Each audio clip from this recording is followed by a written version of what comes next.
Bhagavad Gita, Chapter 8, verse 27 and 28. With summary of Chapter 8 in the end. English translation available after every shlok. Bhagavad Gita, Adhyay 8, Shlok 27.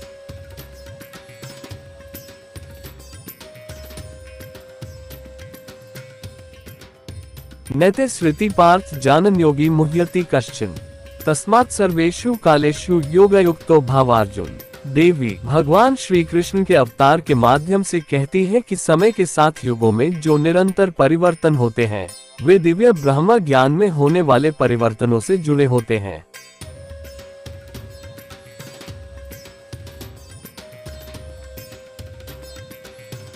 ये परिवर्तन समाज के नैतिक मूल्यों पर भी सीधा प्रभाव डालता है। यहाँ तक कि जो योगी ब्रह्म ज्ञान को जानते हैं या उसके प्रति जागरूक हैं, वे भी समय के प्रभाव और माया के कारण भ्रमित हो सकते हैं, भटक सकते हैं या इस ज्ञान के प्रति अपनी चेतना खो सकते हैं।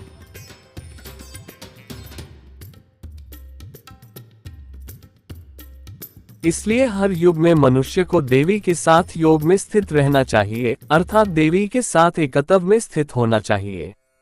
यही स्थिर अवस्था व्यक्ति को भ्रम से बचा सकती है।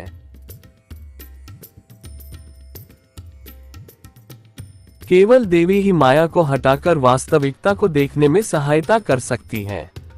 यह माया उस भ्रम से उत्पन्न होती है जो वैदिक ब्रह्म ज्ञान के अर्थ में विकृति आने पर पैदा होता है।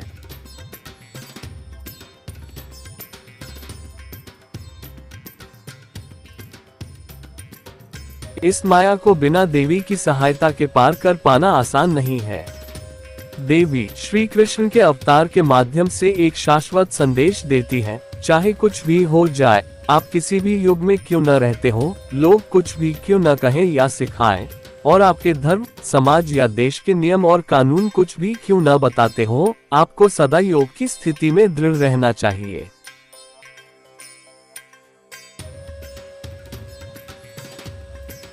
योग की यह अवस्था केवल तभी प्राप्त हो सकती है जब मनुष्य जन्म के समान शुद्ध, निष्पाप और निर्दोष बना रहे। इसका मुख्य संदेश यह है, अपने गलत कार्यों को धर्म, संस्कृति या राष्ट्रीय कानून के नाम पर सही ठहराने की कोशिश न करें।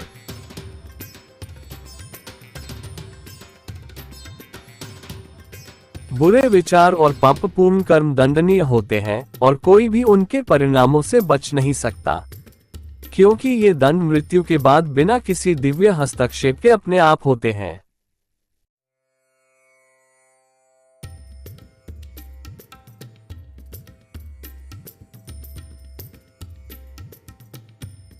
English translation. Bhagavad Gita, Chapter 8, verse 27.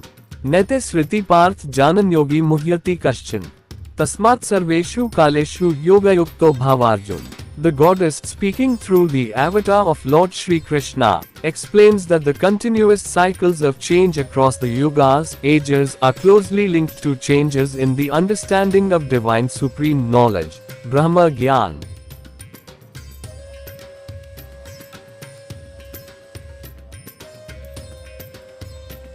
These changes directly influence the moral values of society. Even the yogis who know or are aware of Brahma Gyan can become confused, misled, comes under the illusion of Maya, or lose awareness of this knowledge due to the shifting nature of time and illusion.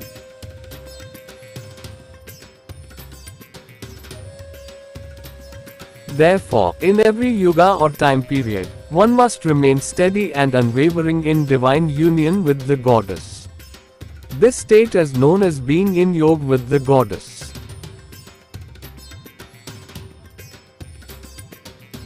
Only the goddess can help one see the truth by removing Maya, the illusion. This illusion is created by the distortion of the true meaning of Vedic Brahma Gyan, and it is not easy to overcome without her guidance.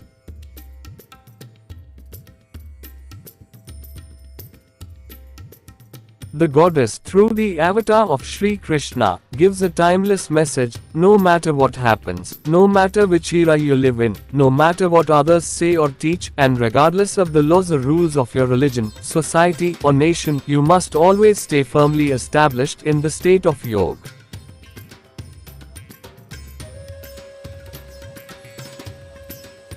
This state of yoga can only be attained by remaining pure, sinless, and innocent just as one as at birth. The key message is this: do not try to justify your wrong actions by claiming that they are permitted by your religion, culture, or national laws.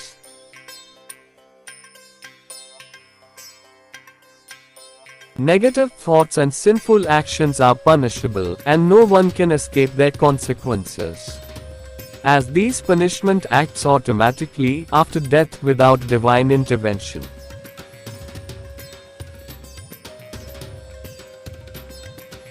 Bhagavad Gita, Chapter 8, Verse 28. Vedeshu yageshu tap suchav daneshu yat punya phalam pradishtam atyeti tatsarvamidam viditva योगी पर स्थान बपैती चाद्यम।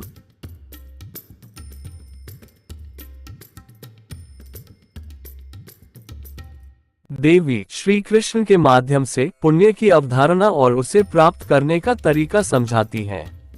उनके अनुसार पुण्य की प्राप्ति तपश्चर्या के माध्यम से होती है, जो एक निरंतर प्रयास है, जिसे संस्कृत में यज्ञ कहा गया है। ऐसा जीवन जीने के लिए जो ज्ञान योग, भक्ति योग और कर्म योग के मार्गों पर आधारित हो, और जिसमें व्यक्ति निरंतर योग की अवस्था में बना रहे।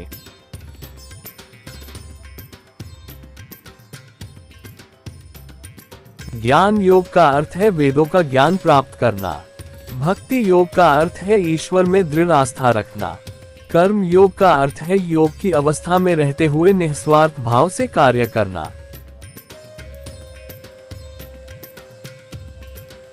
ऐसा जीवन जीना जिसमें व्यक्ति लगातार अपनी 6 आंतरिक शत्रुओं काम, क्रोध, लोभ, मोह, मद और मात्सर्य पर नियंत्रण रखता है, उसे तपश्चर्या आध्यात्मिक अनुशासन कहा जाता है।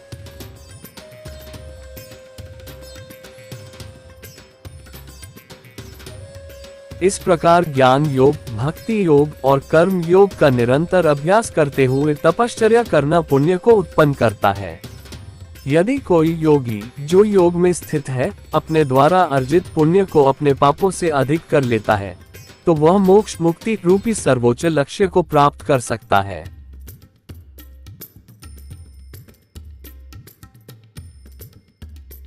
पुण्य की प्राप्ति तपश्चर्या के माध्यम से वेदों का ज्ञान प्राप्त करके और धर्म के मार्ग पर लगातार थकान रहित प्रयास करते हुए भी होती है।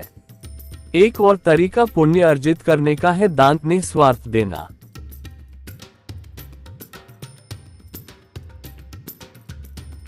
जब किसी के पुण्य कर्म उसके पापों से अधिक हो जाते हैं, तभी वह मानव जीवन का परम उद्देश्य मोक्ष प्राप्त कर सकता है। दान का अर्थ है दूसरों के लिए कुछ ऐसा करना जिसमें किसी भी प्रकार की अपेक्षा न हो।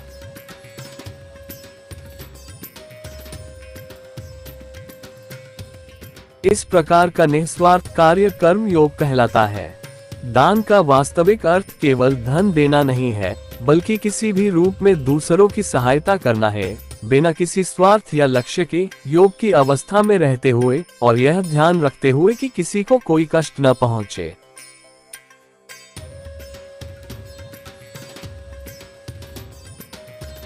दात धातु का अर्थ है देना या किसी के लिए कुछ करना। ये केवल भौतिक वस्तुएं देने तक सीमित नहीं है, बल्कि इसमें सहायता, करुणा या सहयोग करना भी शामिल है, बिना किसी मान या पुरस्कार की इच्छा के।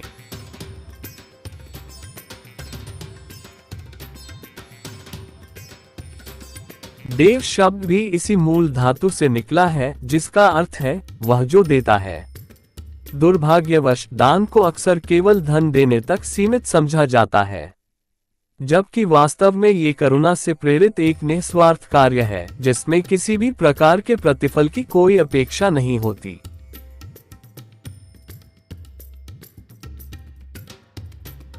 मोक्ष और सच्चा अमृतत्व तभी प्राप्त हो सकता है जब किसी व्यक्ति के पाप और पुण्य का कुल योग शून्य हो जाए। इसके पहले आत्मा जन्म और मृत्यु के अंतहीन चक्र में फंसी रहती है।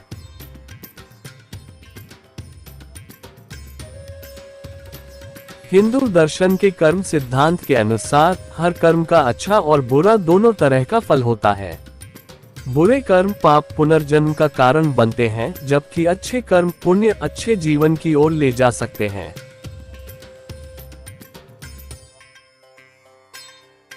जब किसी का पुण्य उसके पापों से अधिक हो जाता है तब वह अंततः मोक्ष प्राप्त कर सकता है, जो जन्म और मृत्यु के चक्र से मुक्ति है। यही पृथ्वी पर मानव जीवन का सर्वोच्च लक्ष्य है।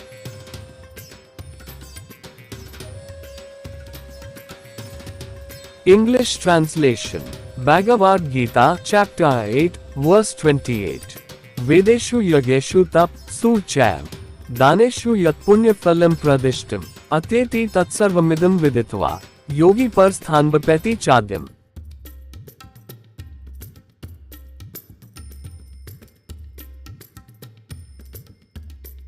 The goddess through Sri Krishna explains the concept of punya, virtue, and how it can be attained.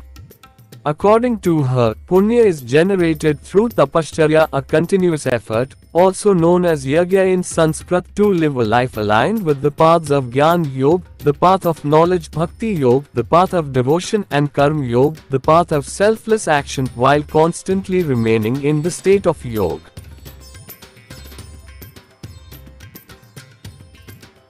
Gyan Yoga means gaining the knowledge of the Vedas. Bhakti Yoga means having strong faith in God. Karma Yoga means doing selfless actions while staying in the state of yoga. Living such a life, while constantly controlling the six inner enemies, desires, anger, greed, attachment, pride, and jealousy, is called tapashcharya, spiritual discipline.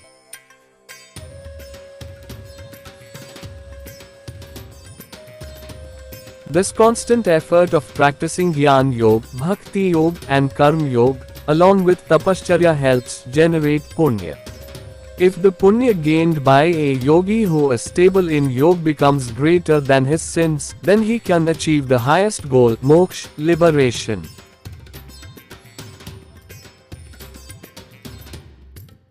Punya is also collected through tapashcharya, by gaining Vedic knowledge and making continuous, tireless efforts to stay on the path of dharma. Another way to collect punya is through dan, selfless giving.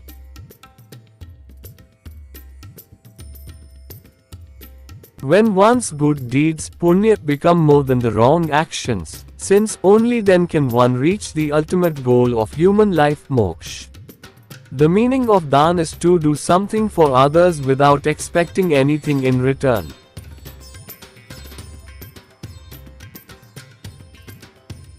This kind of selfless work is known as karma yoga. The true meaning of dan is not just giving money, but helping others in any way without any personal desire or goal, while staying in the state of yoga and making sure no one suffers because of you.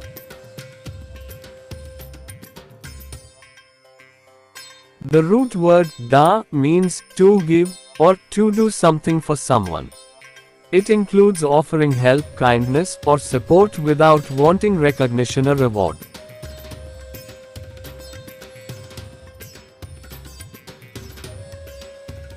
The word dev also comes from the same root and means one who gives.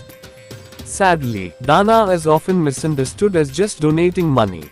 In truth, it is a selfless act of helping others with compassion and without expecting anything in return.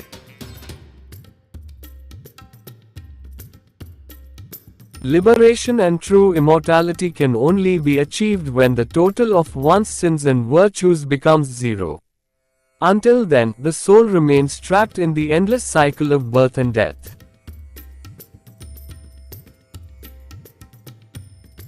In the karmic system of Hindu philosophy, every action has both good and bad results. Bad actions, sins, lead to rebirth, while good actions, virtues, may lead to a better life.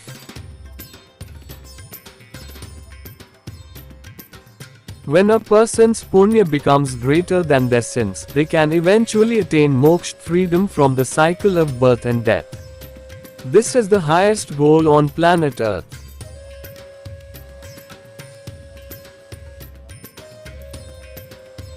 Shrimad Bhagavad Gita के अध्याय 8 का सरल सारांश हिंदी में।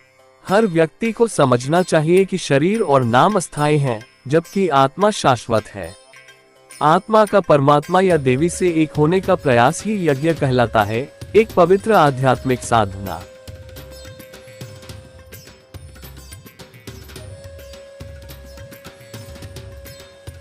शरीर को ब्रह्मा का प्रतीक माना गया है। आत्मा विष्णु है। व्यक्तिगत पहचान महेश या पुरुष है। महेश अनुभव करने वाला आत्मा और शरीर का अस्थायी मेल है। शरीर जीवन को सहारा देता है, आत्मा उसे दिशा देती है।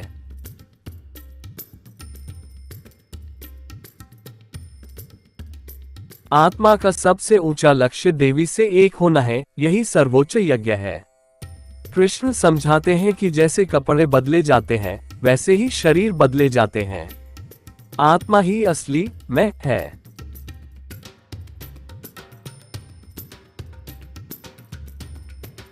आत्मा के स्वाभाविक गुण सत्व, रजस, तमस को गंध कहा गया है।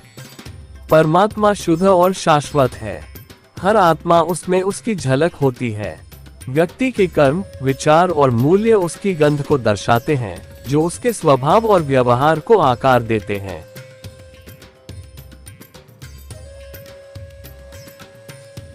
देवी शाश्वत और सर्वज्ञ, दिव्य ज्ञान और न्याय की स्रोत, कर्म का फल निष्पक्ष रूप से देती हैं। अच्छे कर्म अच्छे फल लाते हैं, बुरे कर्म दुख देते हैं, ये सार्वभौमिक नियम है।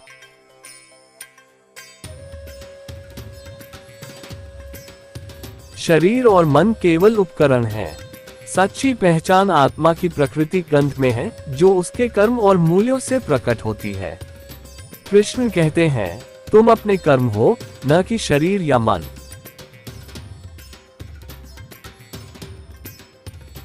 मूल रूप से आत्मा निराकार और तटस्थ होती है। उसकी अभिव्यक्ति उसकी गंध द्वारा बनती है, जो जीवन की दिशा तय करती है। ऋग्वेद भी पुष्टि करता है कि देवी न्याय प्रदान करती हैं।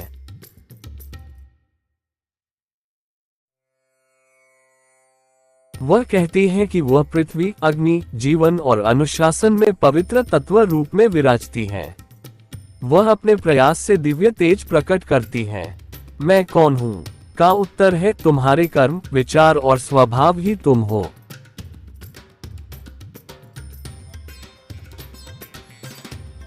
मृत्यु के समय आत्मा की मानसिक स्थिति उसका अगला जन्म तय करती है। यदि मन परमात्मा पर केंद्रित हो तो आत्मा मुक्त हो जाती है, अद्वैत या योग और देवी से एक हो जाती है।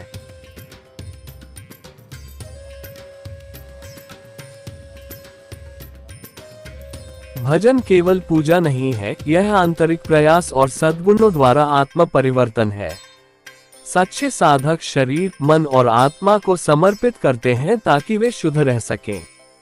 श्लोक 8.7 में कृष्ण कहते हैं, कर्तव्य करो और साथ ही परमात्मा को स्मरण करो, यही योग है।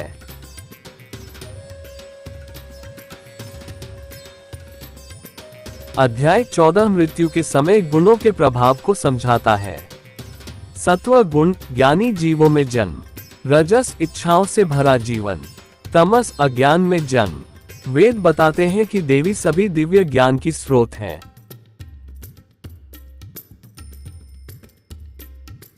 जो सत्य को भक्ति से खोजते हैं, उन्हें वह योग प्रदान करती हैं। सत्य, कर्म योग, भक्ति योग, ज्ञान योग, ध्यान और वैराग्य का अभ्यास करके साधक देवी के साथ अद्वैत एकत्व प्राप्त करता है।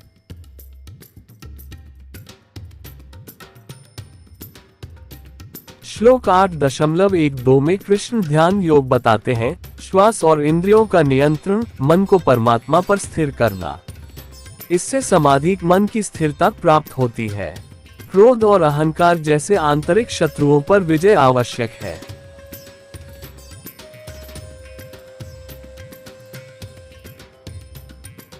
देवी समय और रूप से परे हैं। वह बल नहीं, बल्कि अनुशासन से सृष्टि को नियंत्रित करती है। उनका दिव्य नियम ब्रह्मांड को बनाए रखता है। जब आत्मा की चेतना सत्य से जुड़ती है तो वह धर्मयुक्त कर्म और आत्मिक जागृति कुंडलिनी की ओर बढ़ती है, जो तीसरी आंख का प्रतीक है।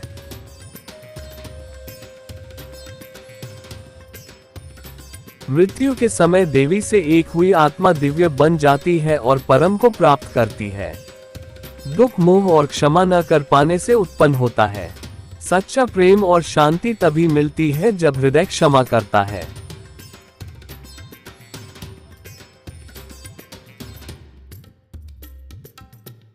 ओम एक शक्तिशाली मंत्र है जो आत्मा की शुद्धता के अनुसार फल देता है।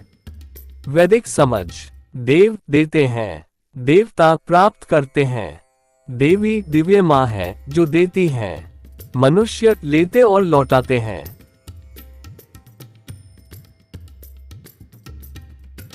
मोक्ष पाने के लिए पितरों, ऋषियों और देवताओं के ऋण चुकाना आवश्यक है। ओम दिव्य कर्तव्य और जागरूकता का प्रतीक है, यहाँ तक कि दिव्य अवतारों को भी जीवन के कर्मों का फल भोगना पड़ता है।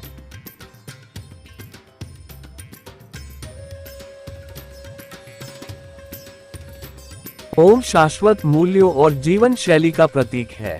मृत्यु तक ईश्वर और ओम का स्मरण करने से परम गति मिलती है। कृष्ण कहते हैं, जो ओम का जाप करते हुए परमात्मा को याद करते हैं, वे पुनर्जन्म से मुक्त हो जाते हैं।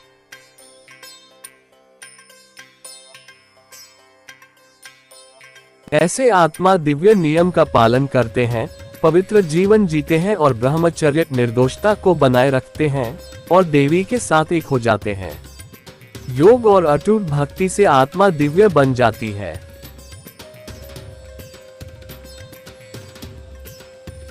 वह देवी में लीन हो जाती है और सर्वोच्च लक्ष्य प्राप्त करती है। मुक्त आत्माएं सभी भेदों को मिटा देती हैं और सिद्धियां प्राप्त करती हैं, पुनर्जन्म से पूरी तरह मुक्त होकर परम गति प्राप्त करती हैं।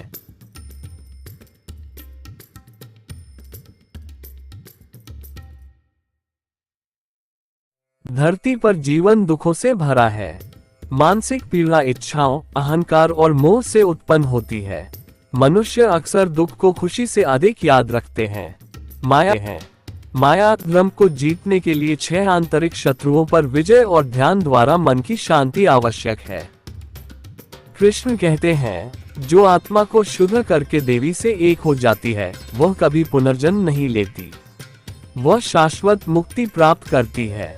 ब्रह्मलोक मानव शरीर की वह स्थान है जहां मोक्ष संभव है।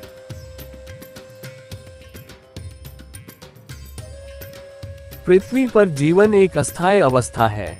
वैकुंठ आंतरिक आनंद और भावनात्मक संतुलन का प्रतीक है। मृत्युलोक जन्म मरण का संसार है। केवल देवी से एकता ही अंतिम मुक्ति लाती है।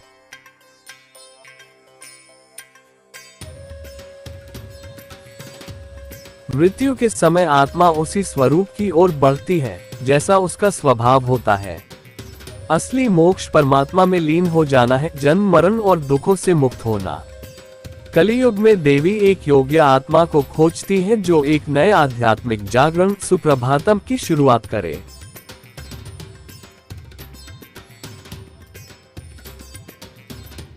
देवी ही सभी ज्ञान और शक्ति की शाश्वत स्रोत है। वह अव्यक्ता अदृश्य है, जबकि मनुष्य व्यक्त है, रूप में पहचाने जाते हैं। कोई भी ब्रह्म ज्ञान लेकर नहीं जन्मता, ये ज्ञान स्वयं देवी से जन्म के बाद ही प्राप्त होता है।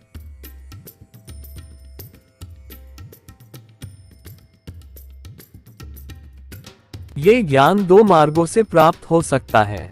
1. सीधे देवी से योगस्थ बनकर, या 2. किसी गुरु से जिसने इनमें से किसी एक पथ से यह ज्ञान पाया हो। सीधा और शुद्धतम मार्ग है स्वयं देवी से सीखना।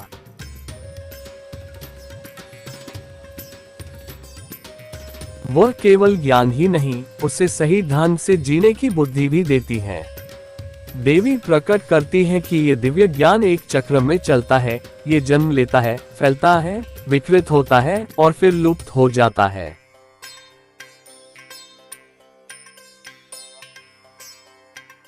हजारों युगों में केवल एक बार कोई योगस्थ आत्मा इसे पुनः जागृत करती है। समय के साथ भाषाई परिवर्तन और गलत व्याख्याओं के कारण ये ज्ञान फिर से नष्ट हो जाता है, जिससे आध्यात्मिक अंधकार, रात्रि और अंततः प्रलय आता है।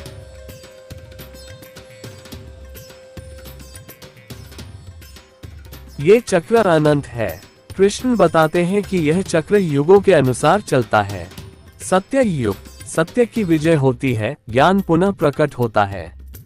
कलियुग, अंधकार बढ़ता है, दिव्य ज्ञान छिप जाता है।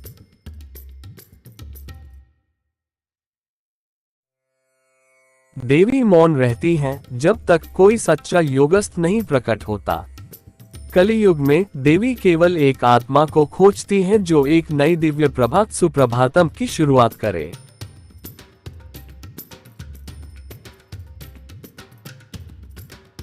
ये सनातन ज्ञान सदैव देवी के भीतर रहता है, भले ही समाज से लुप्त हो जाए।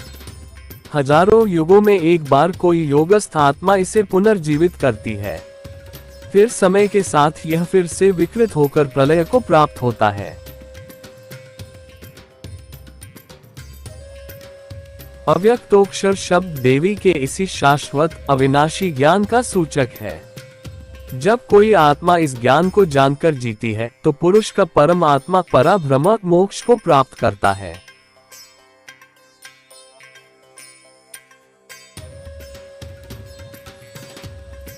ऐसी आत्मा कभी पुनर्जन्म नहीं लेती, यहाँ तक कि देवी के लोक में भी नहीं जाती, क्योंकि वह स्वयं देवी में लीन हो जाती है। केवल अनन्य भक्ति, एकनिष्ठ भक्ति की आत्मा को अव्यक्त देवी तक पहुंचा सकती है।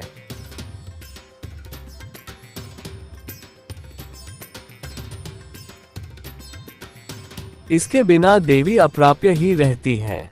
मृत्यु के समय के दो मार्ग। मृत्यु का युग और समय आत्मा की यात्रा को प्रभावित करता है। सत्य युग मुक्ति के अनुकूल, कलियुग पुनर्जन्म की संभावना अधिक।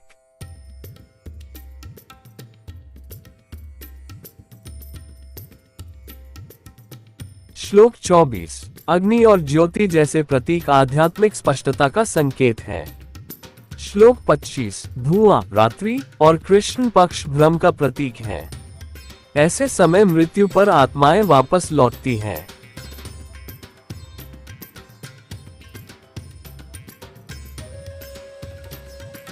श्लोक 26। दो मार्ग हैं, एक प्रकाश की ओर मोक्ष, दूसरा अंधकार की ओर पुनर्जन्म। श्लोक 28। योगी का मार्ग। एक सच्चा योगी जो ज्ञान योग, भक्ति योग, कर्म योग और आत्मा अनुशासन का अभ्यास करता है, वह सभी कर्मकांडों से ऊपर उठ जाता है।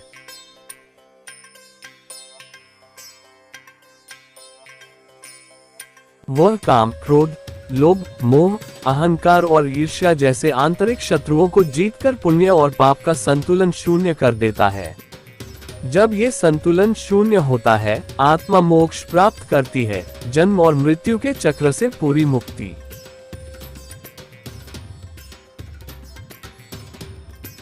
English translation.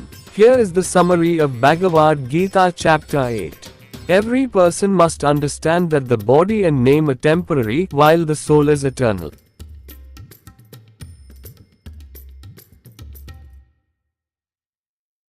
The soul's effort to unite with the divine goddess is called yajna, a sacred spiritual pursuit. The body is symbolized as Brahma. The soul is Vishnu. The individual identity is Mahesh or Purusha.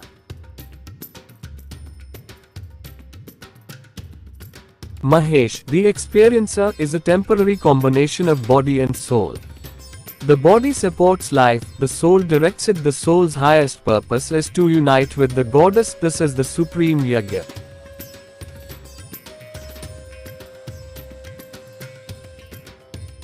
Krishna explains that just as clothes are changed, so are bodies. The soul is the real self. The three gunas sattva, rajas, and tamas express the soul's natural traits, referred to as pheromone. The Supreme Soul, Paramatma, is pure and eternal. Every individual soul reflects it. A person's actions, thoughts, and values define their pheromones, which shape their inner nature and behavior.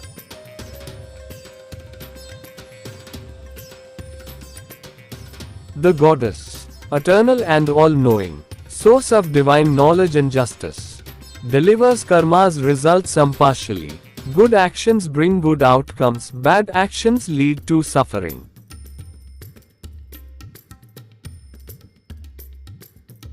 This is a universal law. The body and mind are just tools. True identity lies in the soul's nature, pheromones visible through actions and values. Krishna says, "You are your karma, not your body or mind." Originally, the soul is formless and neutral. Its expression is shaped by pheromones, which guide its life path. The Rigveda also confirms that the goddess ensures justice.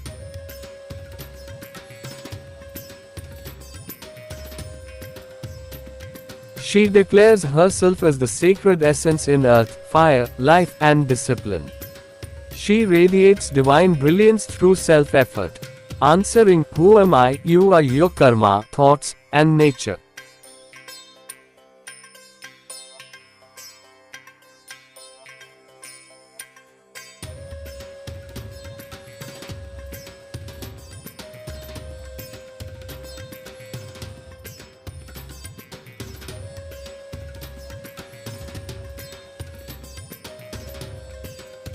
At the time of death, the soul's mental state determines its next birth.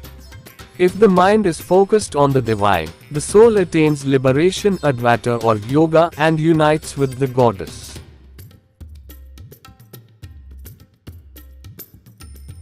Bhajan is not limited to worship, it is continuous inner effort and transformation through discipline and virtue. True seekers surrender their body, mind, and spirit to remain pure.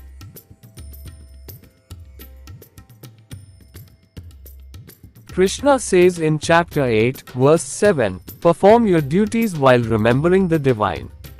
This leads to union yoga. Chapter 14 explains the influence of gunas at death.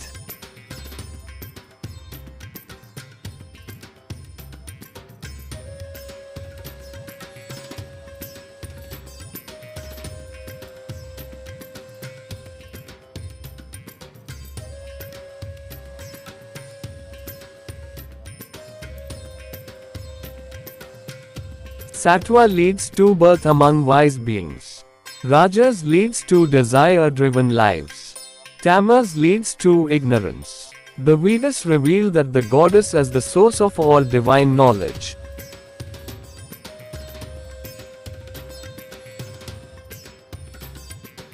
She grants yoga union to those who seek truth with devotion.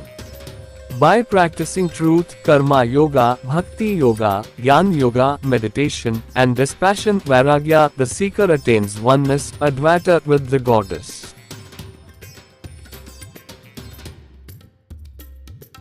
In chapter 8, verse 12, Krishna explains Dhyan yoga, control of breath and senses, fixing the mind on the divine.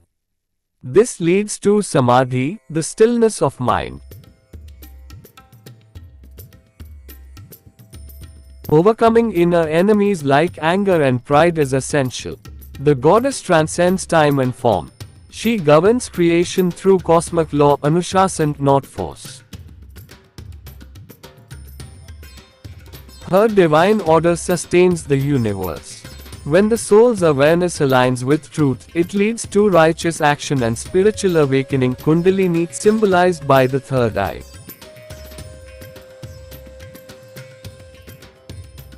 A soul united with the divine at the time of death becomes divine and reaches the supreme. Pain arises from attachment and lack of forgiveness. True love and peace come only when the heart forgives. Om is a powerful mantra that brings results based on the soul's purity. Vedic understanding. Dev gives. Devta receives. Devi is the divine mother who gives. Manas, true humans give back and receive. To attain moksha, one must repay debts to ancestors, sages, and gods. Om symbolizes divine duty and awareness.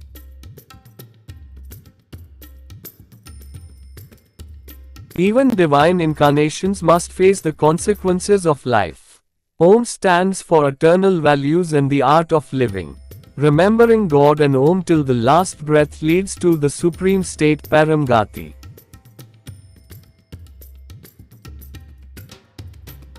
Krishna says, those who chant Om and remember God constantly are freed from rebirth. Such souls follow divine law, live purely, and preserve innocence, Brahmacharya, reaching unity with the goddess, Advaita.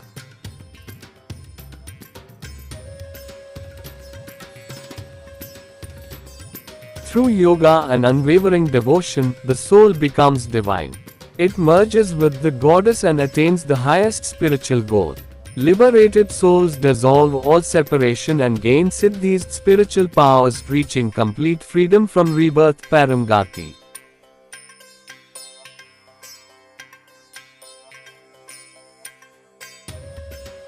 Life on earth is filled with suffering. Emotional pain arises from desire, ego, and attachment. Humans often remember pain more than joy. To overcome Maya illusion, one must defeat the 6 inner enemies and practice stillness.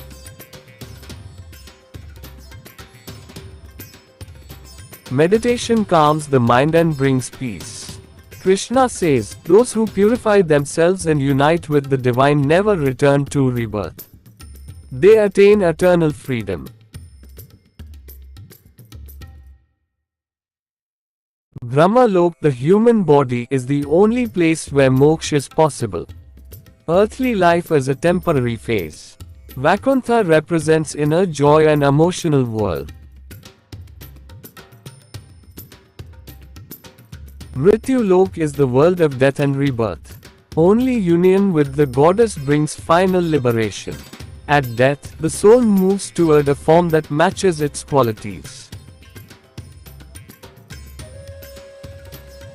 Real moksha is merging with the divine, free from rebirth and suffering. In Kali Yuga, the goddess searches for a worthy soul to begin a new spiritual awakening, Suprabhatam.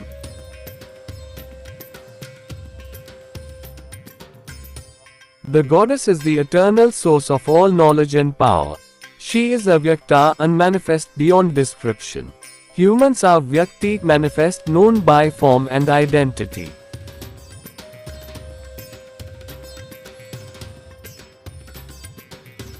No one is born with Brahma Janana, even avatars learn it after birth, directly from the goddess. This knowledge can be received in 2 ways. A. Directly from the goddess by becoming Yogastha, established in yoga, or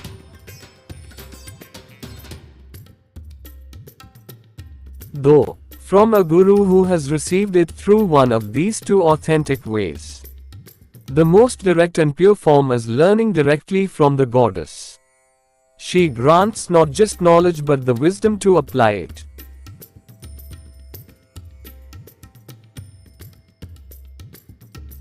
The goddess reveals that this divine knowledge follows a cycle, it arises, spreads, gets distorted, and disappears. Once in thousands of yugas, a yogastha soul revives it.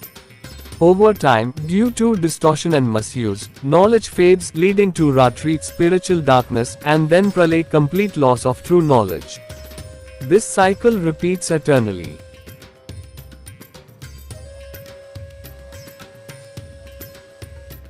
Through Krishna, the goddess explains that knowledge follows the yuga cycle.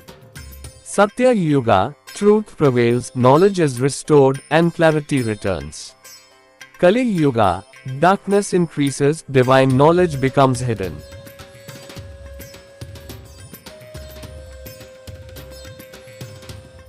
The goddess remains silent unless a true yogastha appears. In Kali Yuga, the goddess searches for one soul to begin a new divine dawn, Suprabhatam. This eternal knowledge, Sanatan, always exists within the goddess, even if lost from society. Only once in thousands of yugas, a yogastha soul revives it. Eventually, it fades again due to language change and false interpretations, leading to pralay.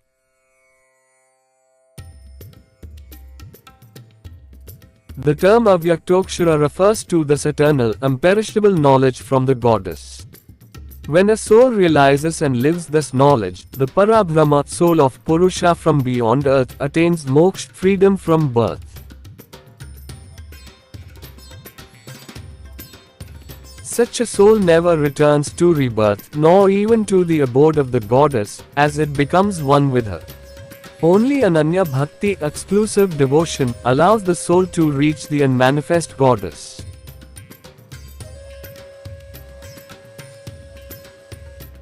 Without it, she remains unreachable. The 2 paths at death. The era, Yuga, and time of death affect the soul's path. Satya Yuga favors liberation, Kali Yuga favors rebirth.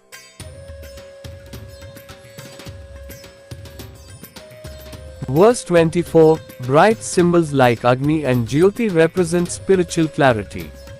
Verse 25, smoke, night, and the dark half of the cycle symbolize confusion. Souls departing in these times are likely to return.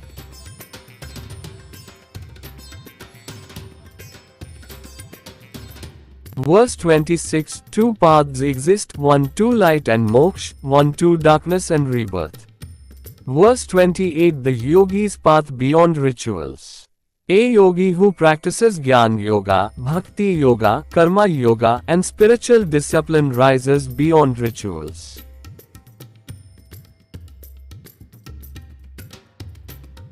By overcoming inner enemies desire, anger, greed, attachment, pride, jealousy, the soul balances punya and papa. When this balance becomes zero, the soul attains moksha, freedom from the cycle of birth and death.